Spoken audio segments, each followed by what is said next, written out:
kang magkakamali sa pirin. Baka masaktan ka lang. Kailangan kang turuan ng gusto.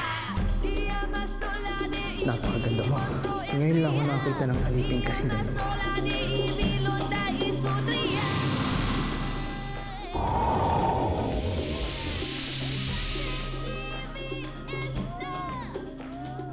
Maglalakbay kami ngayon ng aking ama upang makilala ang itinakdang ipakasal sa akin.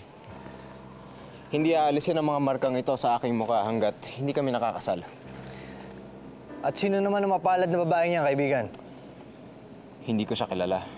At hindi ko rin alam kung saan kami pupunta. Sana lang ay napakaganda niya. Hindi maaari yun.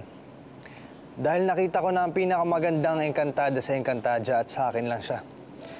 Sayang lang at hindi ko nakuha ang kanyang pangalan pero hindi ako papayag na hindi kami magkita ulit. Kung gano'n ay binabati kita. Agorn, kaibigan, pareho tayong mapalad ngayong araw na ito.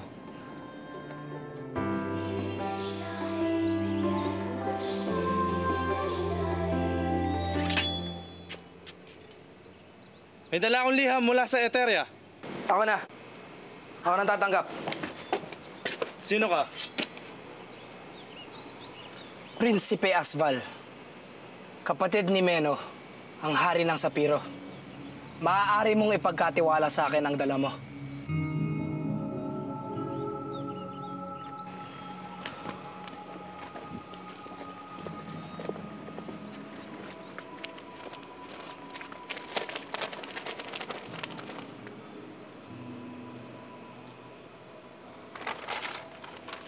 Hinahanap niyo sina Memen at Ornia? Wala na sila sa Adyantaw nang dumating ang aming mga kawal.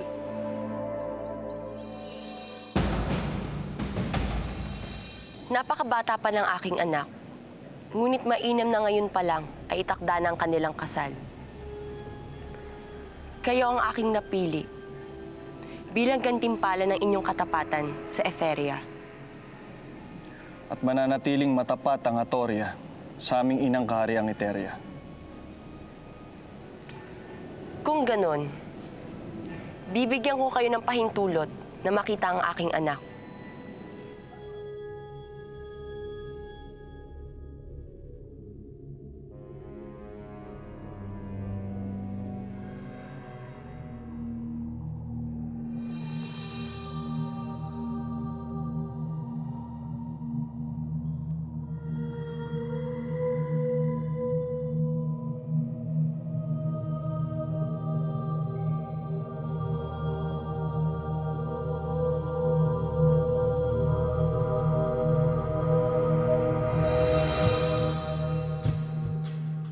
Nagpakamatay ang pinuno ng aming hukbo dahil nabigo siyang makita ang mga nagkasala.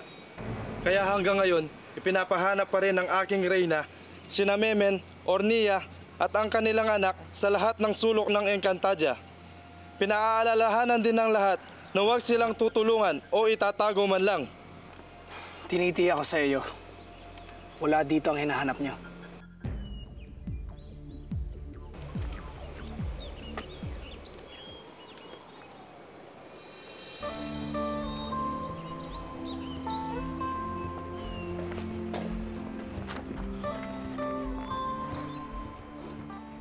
Talasan niyo ang inyong mga mata. Hindi kailangan malaman ng mga taga-Eterin na nandito ang kanilang mga hinahanap.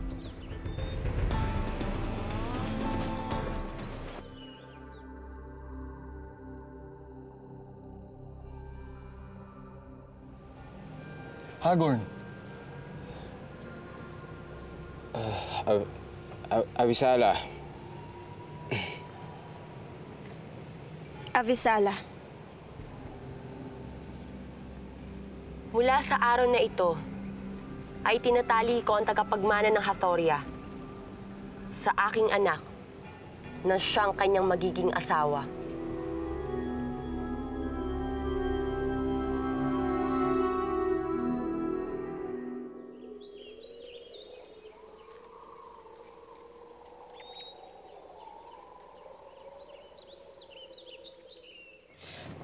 Abisala, Aldo, Asval.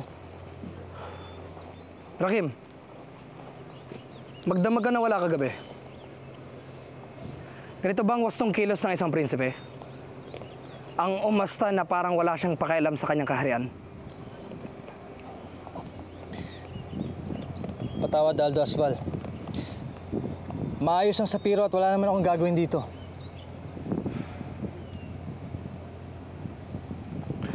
May kailangan tayong bantayan. Nandito sila Memen at Ornia. Dito sila nagkakanlong.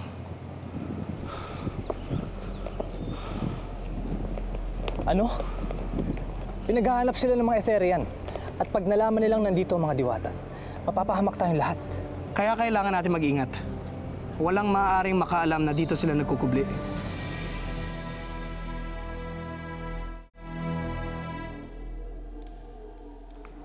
Ano ang masasabi mo sa tagapagmana ng Hathoria?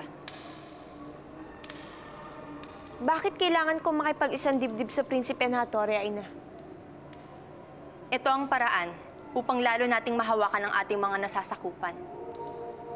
Ngunit, Ina, alam mong nalalagay ako sa labis-labis na kahihiyan dahil sa ginawa ng iyong ama, Minea. Kaya hindi natin bibigyan ng kahit na anumang pagkakataon ang ibang kaharian upang mag-aklas laban sa atin.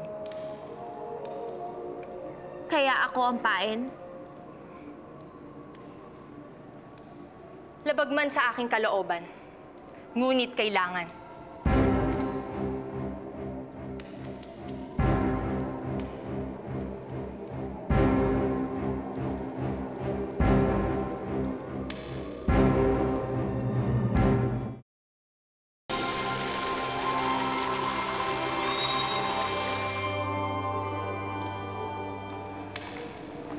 Iwan niyo muna kami.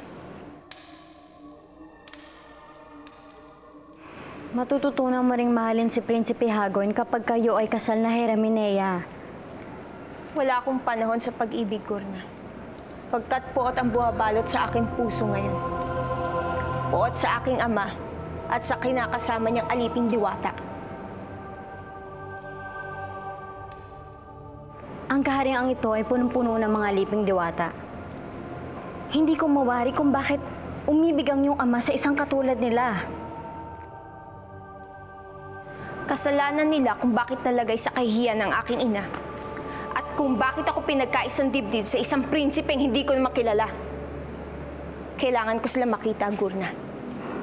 Kailangan kong makita ang aking ama at ang kanyang kinakasama. At ano ang gagawin mo sa oras na sila iyong makita? Kailangan silang parusahan. Ako ang mismong papaslang sa kanila at sa kanilang anak.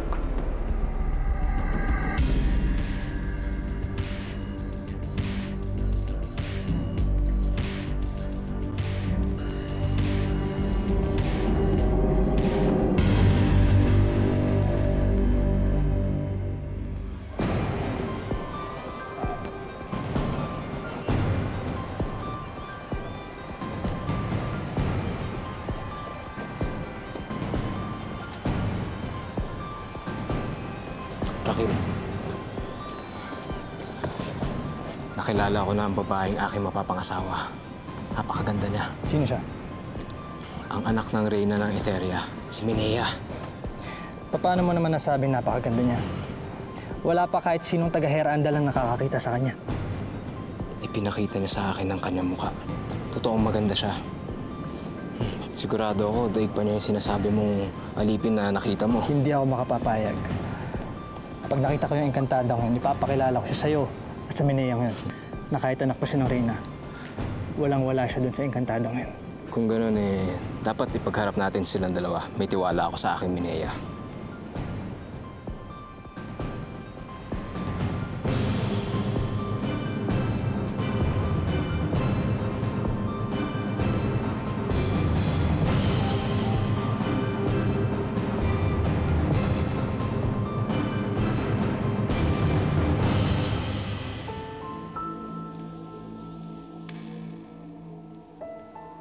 Hera? Minea! Bakit ganyan ang kasuotan mo? Hubarin mo yan. Hindi ka dapat nagsusuot ng damit ng isang diwatang alipin.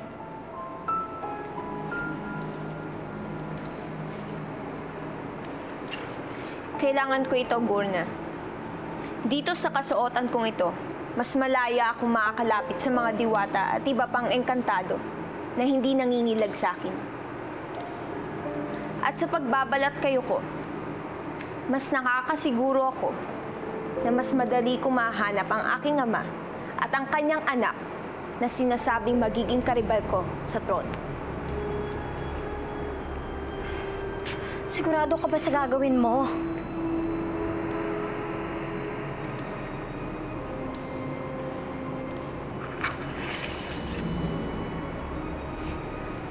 Ang kabilan. Ang armas ng aking ina, namamanahin ko sa sandaling ako'y maging isang reyna.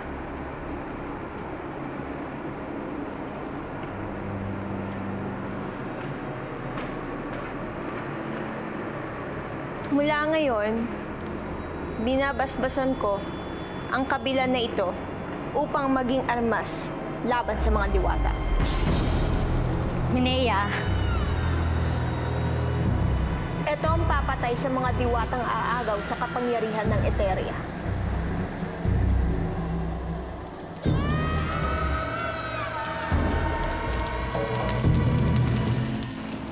Kilala akong Minea. Siya ang dating reyna ng Lireo at ina ng aking mga ila, hindi ba? Siya nga ang Minea na inilalahad dyan sa kasulatan, Cassandra. Pero bakit ganun? Bili siya sa aming mga diwata pero naging reyna pa rin siya. Alam mo, Cassandra, ang isang nilalang ay parang isang brilyante. Sa umpisa, ito ay magaspang pa. Pero kapag nawala na ang dumi na nakapalibot sa brilyante, ay kikinang ito. Ito ay magiging makinis at magiging maganda. Kaya makinig ka dahil hindi pa tapos ang aking kwento. Nang mga panahon na yon ay abala kami. Si Aldo Rakim ang tinutukoy dito. Ng aking kaibigang si Hagorn para sa isang pagsubok.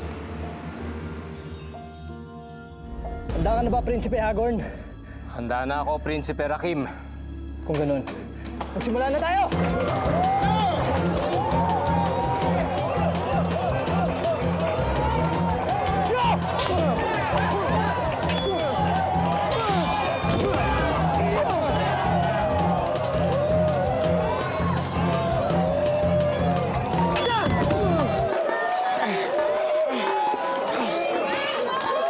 Alam ko, tatalunin mo lang ako uli. Kaya isa lang ang pakiusap ko. Ano yun? Huwag mo masyadong galingan para hindi ako magmukhang kahiya-hiya sa aking mga ninuno. Ang susunod!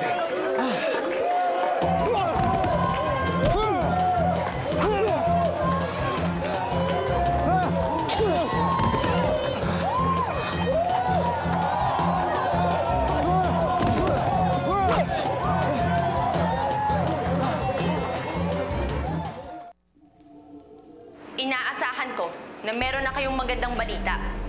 Nakarating ako ng Adamia, Sapiro at Hatoria at sa kanilang mga nasasakupan. Ngunit wala akong makapagsabi kung nasan sina Memen, Ornia at ang kanilang kasisilang na anak.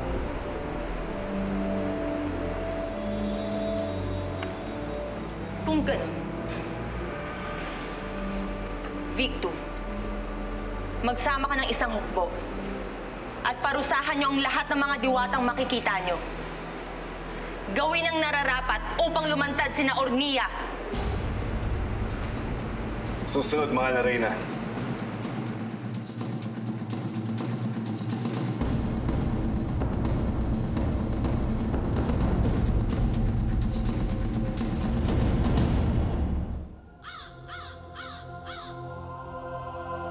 Mananalasa na ang mga taga-Eteria, Cassiopeia. Simula na ito ng kaguluhan. Wala ka pang muwang para iligtas ang iyong sarili. Hindi ka na rin mahihintay ng iyong kapalaran. Kaya inuutusan kita. Pabilisin mo ang iyong paglaki, Cassiopeia. Pabilisin mo ang iyong paglaki upang magampanan mo ang iyong tadhana.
Sinabi ko sa'yo huwag mong galingan, pero hindi ko sinabi sa'yo magpatalo ka.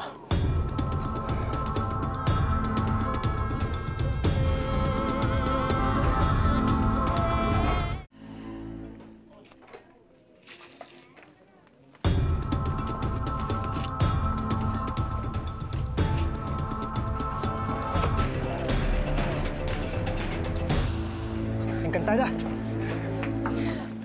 Masyado kang mailap, Encantada. Kapag tinatawag ka ng isang dugong bughaw na katulad ko'y lumapit ka na kaagad. Mahal na prinsipe, maaari bang umalis ka sa daraanan ko? Hindi ako aalis hanggat hindi mo sa akin sinasabi ang iyong pangalan.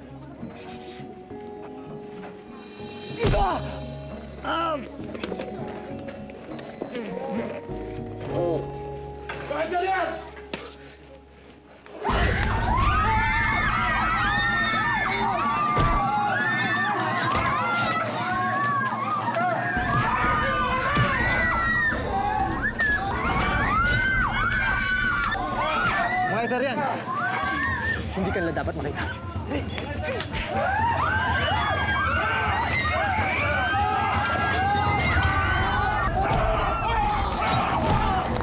Masasama ang mga Eterian. Dapat nga silang mawala. Ilo, parang ang hina naman ng mga diwatang kinukwento mo. Hindi sila katulad ng mga sangre, lumalaban. Dahil nung araw, Cassandra, ay wala pang kapangyarihan ng mga diwata dito sa Encantadia. Sila at kasama nila mga diwata ay itinuturing na mabababang uri na ginagawang mga alipin. Kawawa naman ng mga diwata. Paano sila nakatakas sa mga Eterian? Dahil kay Aldo Rakim. Kay Aldo Rakim? Oo, Cassandra. Si Aldo Rakim ang unang tumulong sa kanila.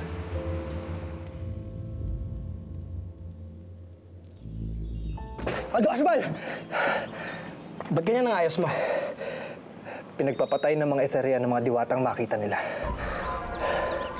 Kasalanan namin to. Anong gagawin natin, Memen? Hindi sila titigil hanggat hindi tayo nakikita. Para sa kaligtasan ng lahat. Ngayon nila babalik ako ng Eteria. Kamatayang ipaparusa sa'yo ni Evria. Kung ganun lang ang makakapagpigil sa mga Eterian sa kanilang wawang pagpatay, mas makakabuti nga kung babalik si Memen sa Eteria.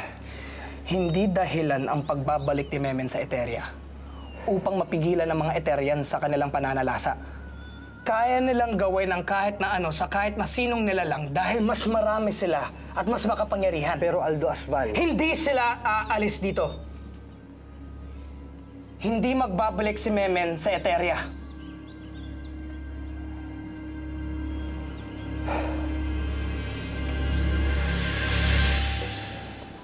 Sinabi ng prinsipe ng Sapiro na dapat mawala ang mga Eterian?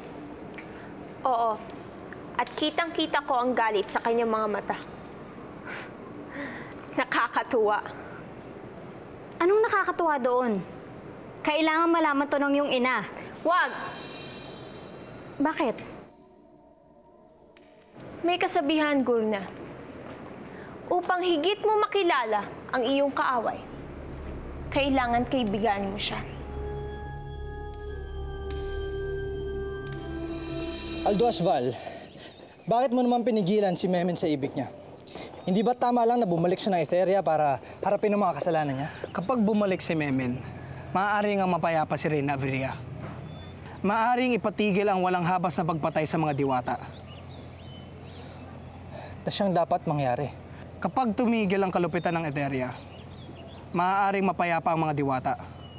Hindi to sumasang-ayon sa mga kagustuhan ko. Ano bang gusto mo mangyari? Ang bumagsak ang Eteria. Para ang Sapiro, ang kaharian natin ang maging pinakamakapangyarihan. Aldo Asval.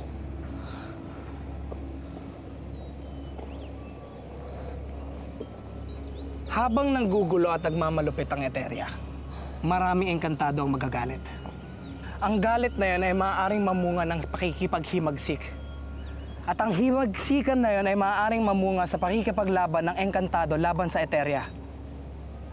Kapag nakakasiguro na tayo na nanghihina ng Eteria sa kasusugod ng Sapiro, pababagsakin natin sila at sasakupin. Ang Sapiro ang hihirangin pinakamakapangyarihang kaharian dito sa Encantadia.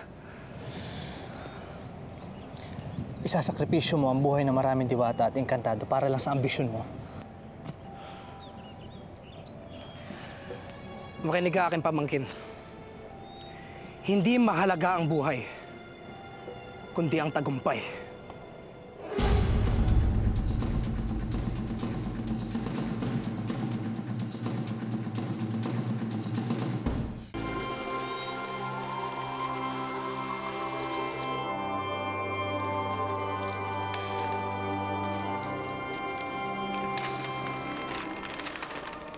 Mahal na Reyna, andito na po ang mag-ama mula sa Herabolo. Papasukin sila.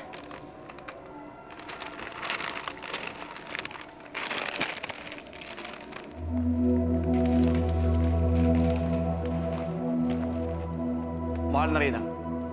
Adarte.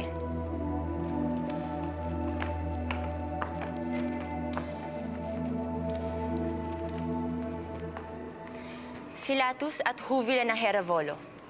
Mabutit nakarating kayo. Hindi namin mapahindihan ang tawag ng aming Reyna. Ano po ba may paglilingkod namin sa inyo? Lumalaki na ang hukbo ng Hera Andal. Kaya kailangan ko ng isang maaasahang bagong pinuno. At si Juvila ang napili ko. Ngunit mahal na Reyna, nag-iisa lamang at babae si Juvila. Hindi siya maaaring mumuno ng isang hukbo.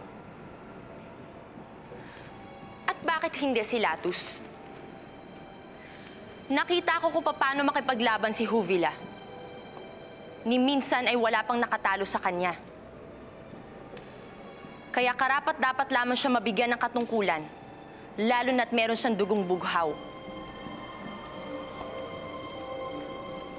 Ngunit mahal na Reyna, Tinatanggap ko ang iyong inatas na kautusan sa akin, mahal na Reyna. anak Sheda. Paumanhin, Ama. Mahal na Reyna, kaligayahan ko na magamit ko ang aking lakas para sa Eteria. Magaling, Juvila. Pinahahanga mo ko.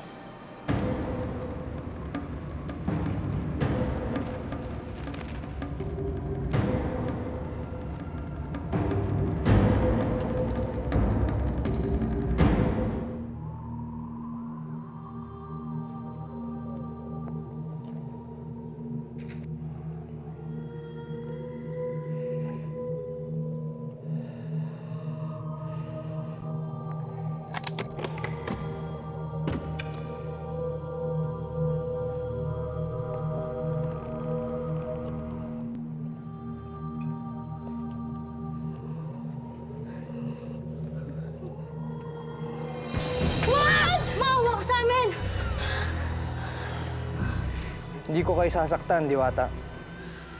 Ngunit hindi kayo maaaring magtago dito. Dahil makikita kayo ng mga Etherian. Wala kaming ibang mapupuntahan. Maging kagubatan yung pinapasok na rin ng mga Eterian. Nasaan ang ibang mga kasamahan nyo? Nasaan ang ibang mga Diwata? Bakit mo sila hinahanap? Itatago ko kayo. Tayo na. Bakit mo tinanggap ang alok ni Abria? Juvila. Hindi mo ba narinig ang sinabi ko kanina, Ama? Ang sabi ko, gusto kong makatulong sa Eteria. pero hindi isang mandirigmang kawal. Alam mo na, noong paman, ang tanging pinapangarap ko ay makapag-asawa ka at mabigyan mo ko ng mga tagapagmana. Paano ako mag-aasawa, Ama? At sino mapapangasawa ko? Maraming hiran ang naghahangad sa'yo. Ngunit lahat sila ay natalo ko na sa mga paglalaban. Bakit ako papakasal sa isang Eteryan na mas malakas pa ako? Anak, kung ikaw ay magbababa ng pamantayan, Magpapakasal lamang ako, Ama, sa isang engkantadong makakatalo sa akin sa isang laban. Habang hindi ko pa siya nakikilala, maglilingkod ako sa hukbo ng ating reyna bilang isang magiting na kawal na Eteryan.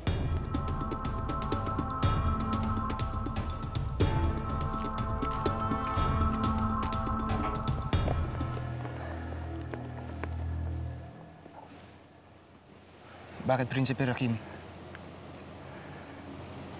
Natagpuan nila tayo.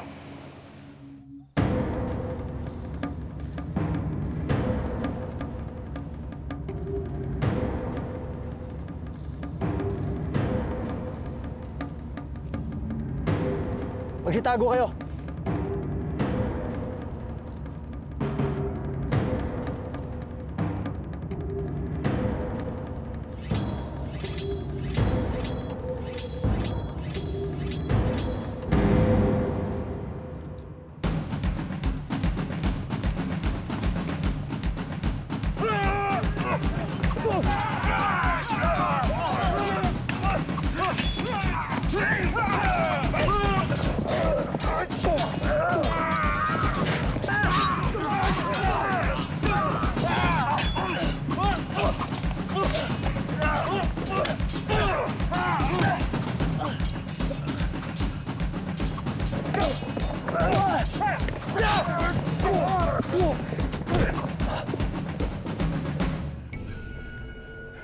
Prinsipe Rakim ng Sapiro, hindi ko akalain na maglalakas ka ng loob na labanan ng mga sundalong Eteryan.